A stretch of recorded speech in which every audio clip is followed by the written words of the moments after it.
What's up, family? It is Caden with Black Finance, and today we're going to be talking about three different investment vehicles.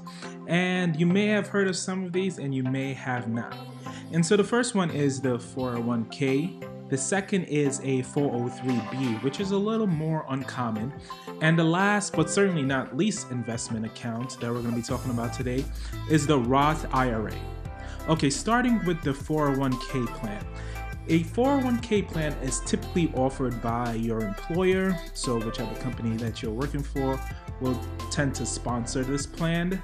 And just to go into how the plan actually works, so in this plan you receive tax-deferred investment. So what that essentially means is that you put in a certain amount of money now without paying taxes, and the government tax you later.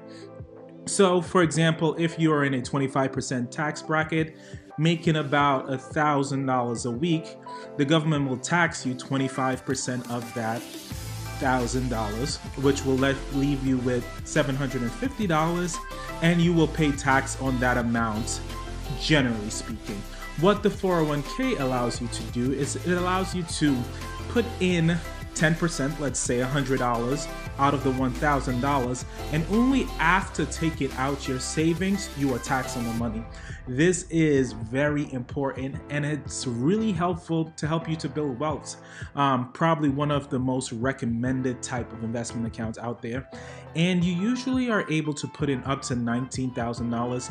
And I said usually, as of 2019, this changed very frequently. So whatever year you end up watching this video, make sure you check it out for that specific year. So the second plan that we'll be talking about is the 403b plan. And this plan is typically for churches or nonprofit organizations. And it is also a tax-deferred retirement account. It works exactly like the 401k plan.